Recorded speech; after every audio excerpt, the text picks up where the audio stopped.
The first corporation in history was not born from innovation. It was born from monopoly, from violence, and from a license to kill. A single company fused money and force into one machine and charged investors for the privilege of owning it. The financial system we live under today did not begin with freedom. It began with control. To understand how this happened, we need to go back in time. Late 16th century, Europe. Spices were not luxury seasonings, they were economic weapons. Nutmeg, cloves, cinnamon, mace. In a world without refrigeration, they preserved food. In a world without antibiotics, they served as medicine. In a world of rigid hierarchies, they defined social status. A small bag of nutmeg was worth more than its weight in gold. And almost all of these spices came from a single place, a handful of remote islands in Southeast Asia. Whoever controlled those islands controlled the supply, and whoever controlled the supply controlled the price. The problem? Competition. Portuguese ships raced against Dutch ships. Merchants ruined one another. Some voyages returned with fortunes, others returned only with debt and corpses. Every time a trader flooded the market, prices collapsed, and with them, profits. Competition, in theory, was good for consumers. In practice, it was destroying investors. And so the Dutch did something radical, something that would forever change the relationship between money and power. In 1602, the Dutch government did something never seen before. It took several rival trading companies and merged them into a single entity, the Verenigde Oost-Indische Compagnie, the VOC, the Dutch East India Company. On paper, it looked like a financial innovation. The company issued shares to the public. Anyone could buy a fraction of the company, share the risk, and sell that stake without ever setting foot on a ship. For the first time in history, ordinary citizens could invest in overseas expansion. The first IPO in history was born. The first stock exchange, the first globally recognized corporate logo. But that was not the real innovation. The real innovation came next. The Dutch state granted the VOC an absolute monopoly over all trade east of the Cape of Good Hope. No Dutch merchant could legally compete with it. No rival company could enter its territory. And unlike modern corporations, the VOC was not merely authorized to trade, it was authorized to rule. It could declare war, it could build fortresses, it could sign treaties with sovereign nations, it could imprison enemies, it could execute smugglers, it could mint its own currency. This was not a company operating within a state, it was a company acting as a state, with shareholders. At its peak, the VOC employed more than 50,000 people. It had private armies, war fleets, and a network of trading posts stretching from Africa to Japan. The numbers are difficult to comprehend. Adjusted for inflation, some historians estimate its market value at nearly $8 trillion, more than Apple, Microsoft, Amazon, and Google combined. For almost 2 centuries, it paid average dividends of 18% per year. And all of this was sustained by one simple principle: eliminate competition, not through innovation, through absolute control. But how do you maintain a monopoly on the other side of the world? The answer was simple: violence. On islands like Banda, the only place on Earth where nutmeg grew naturally, the VOC imposed exclusivity with military precision. Local populations were forced to sell only to the company, at prices set by the company. Any resistance was not treated as competition, it was treated as an obstacle. And obstacles are eliminated. This is where the man who transformed the VOC into an unprecedented profit machine enters the story: Jan Pieterszoon Koen. Koon arrived in Asia in 1607 at the age of 20, cold, methodical, obsessed with a single idea, total monopoly. In 1619, he founded Batavia, present-day Jakarta, as the capital of the Dutch commercial empire. He razed the existing city and built a fortress on its ruins. But Batavia was only the beginning. The real test came 2 years later, the Banda Islands. The Bandanese refused to accept exclusivity contracts. They sold nutmeg to whoever paid more, Portuguese, English, anyone who showed up. To Koon, this was unacceptable. In 1621, he organized a punitive expedition. 13 ships, 1,600 Dutch soldiers, 300 Javanese prisoners used as forced labor, and a contingent few people know about, around 100 Japanese samurai, mercenaries recruited from Dejima, the small artificial island in Nagasaki Harbor where the Dutch were the only Europeans allowed to trade with Japan. The samurai were not there by accident. Koon had used them for years. They were disciplined, brutal, and had no ties to the local population. What happened in Banda was not a battle, it was an extermination.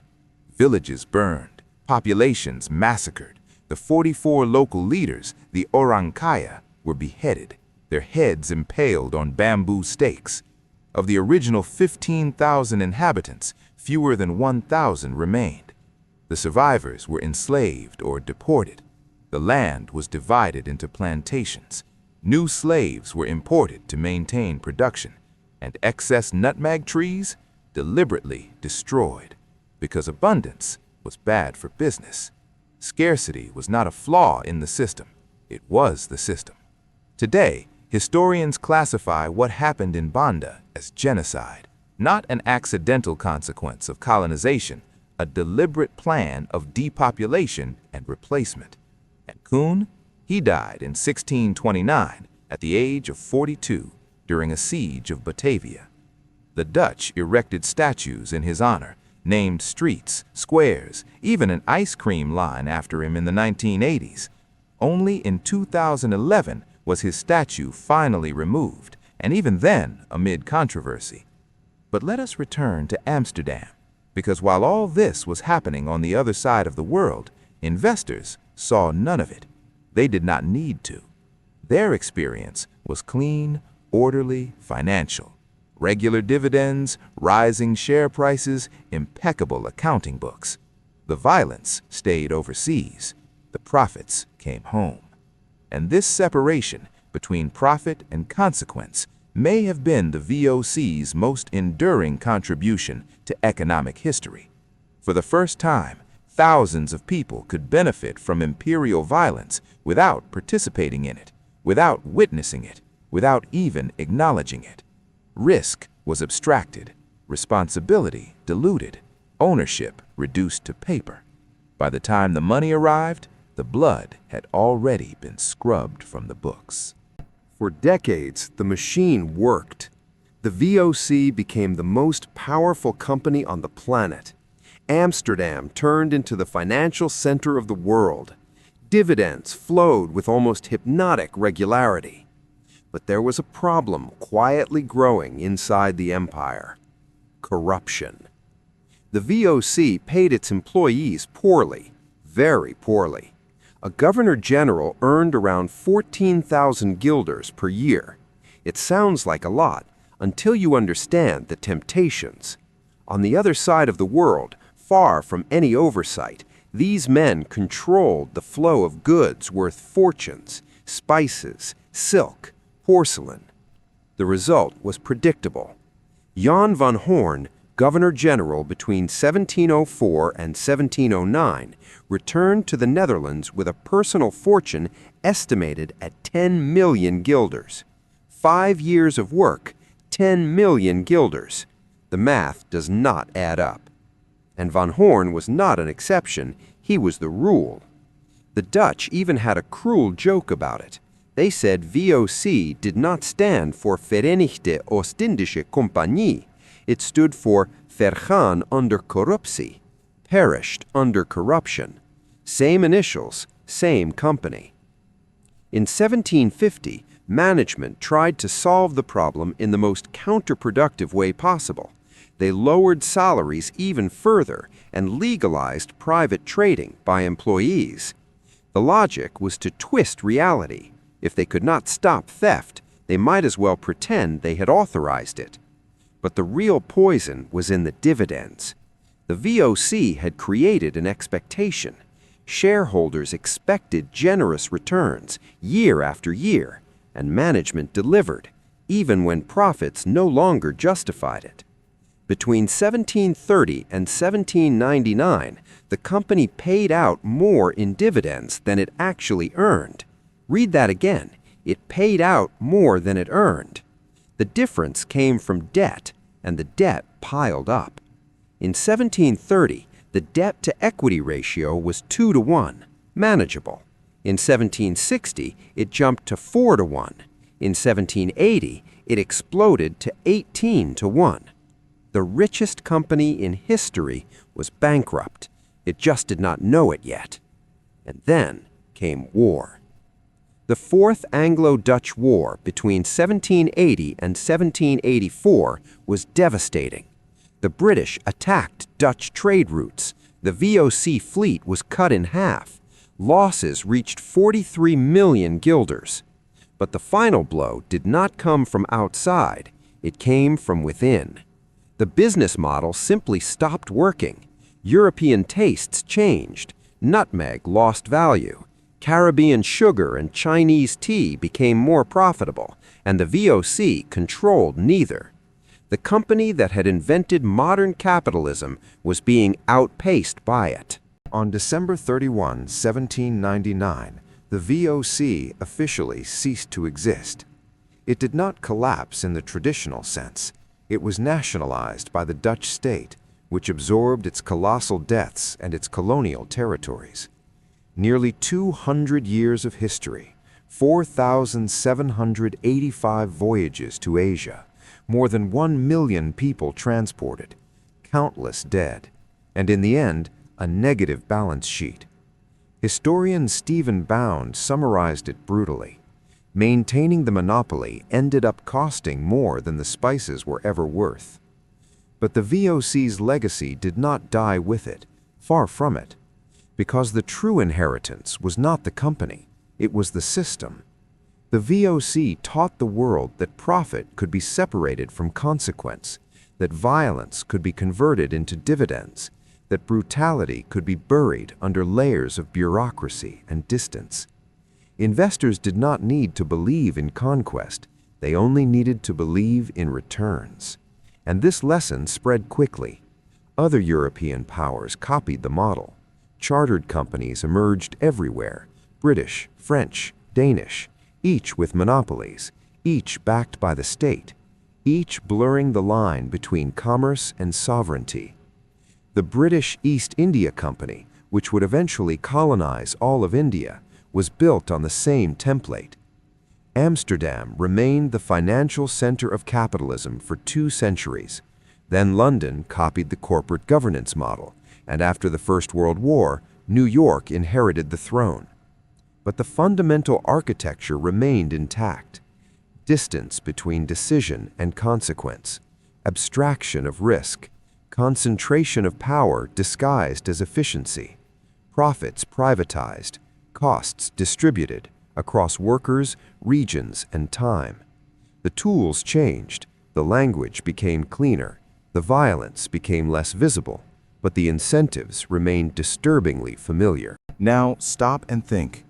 When a corporation gains regulatory protection that eliminates competitors, when competition quietly disappears behind legal barriers, when complexity shields those who should be accountable, when profits depend more on access than on innovation, you are seeing echoes of the VOC, not history repeating itself, history evolving.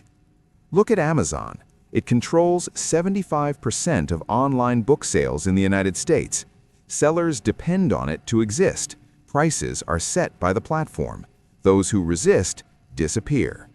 Look at Google and Meta. Together, they control 2/3 of all global digital advertising. The market is not free, it is controlled. These companies do not massacre villages, they do not behead tribal leaders, they do not impale heads on bamboo stakes. But the underlying principle is the same: protected monopoly, eliminated competition, externalized costs.